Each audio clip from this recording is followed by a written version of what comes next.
Well, Abby, thanks so much for that really exciting and robust conversation that we've had so far as part of the first section of today's event. So I wanted to welcome everyone to the second part of today. During this portion, we'll be having a panel discussion where we'll hear from leaders from across the world on several different credential platforms that they're leading. We'll hear about their experiences, their challenges, their successes, and what they've learned, and how that can be informative for all of us as we enter into this brave new world of vaccination credentials. We'll discuss more about privacy, and here's some exciting news being launched today from some of our colleagues in New York State. I want to remind our audience members that if you have any questions during the presentation, please feel free to submit those using the Public platform, and we'll absolutely have some time at the end of our panel discussion to answer as many of the questions that you share. So with that, let's get right to the introductions of our panelists. So first up is Dr. Edem Adzogenu. He is an accomplished investment facilitator, a leader in government affairs, and international crisis management specialist for global investors and businesses across Africa and Asia.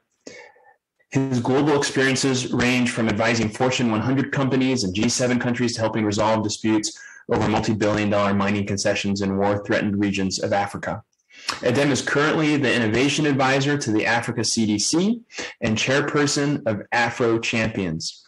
So Edem, what I'd like to start with as a question to you, and then we'll go through the remainder of the panelists, is if you could take a few minutes, describe the effort that you're leading around vaccination issuance, vaccination verification. What are the goals of the effort that you're helping to lead? What have you learned? What are some of the obstacles that you face, and how have you overcome them?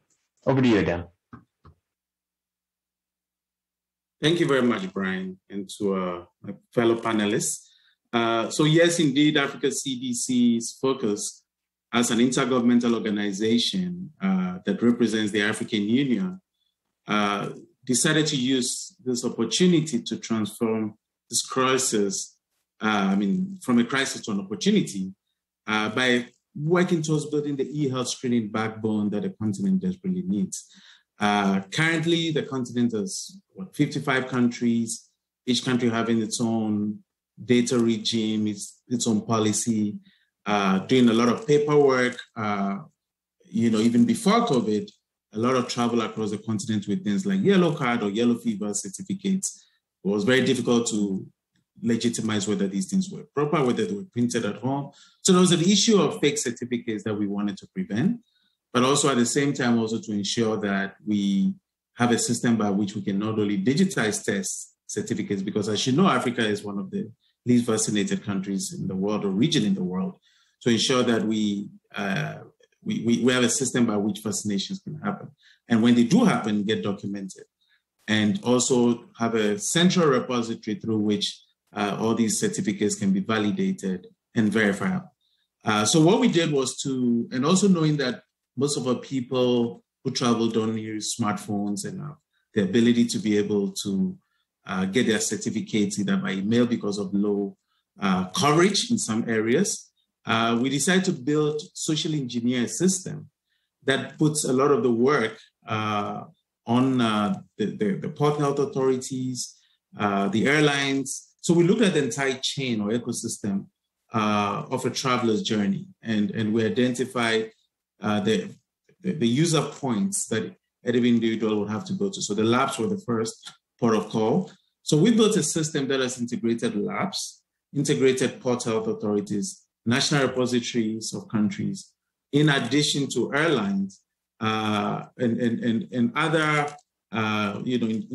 institutions like immigration, who have the ability and have an interface by which they're able to log in.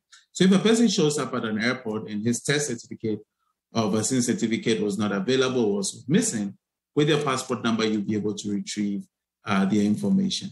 And a lot of that work can be done on behalf of the passenger by the agent who is helping to check in.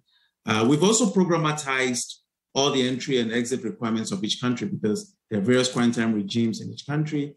And with respect to vaccines as well, some are taking various vaccines, Sputnik, Pfizer, some AstraZeneca So in addition to people showing up at airports and saying that we've taken tests, depending on what the policy of the country is, rather than confusing the traveler from being able to try to remember what each country requires in terms of whether you have 48 validity tests, 72 validity test hours, or whether they require vaccines as well. All these policies are also programmatized into the software. So by the time you show up and you enter, your travel agent or the airline enters the country you're going to go to, it runs a compliance check with those countries to see if you meet the regime of that country. So if you've done a test that is supposed to be 72 hours, and you show up with something with 96 hours, it will not generate the code to enable you to travel. So the system is designed in such a way that once you meet the requirements of the country, the vaccine requirements, it generates that code for you to be able to travel.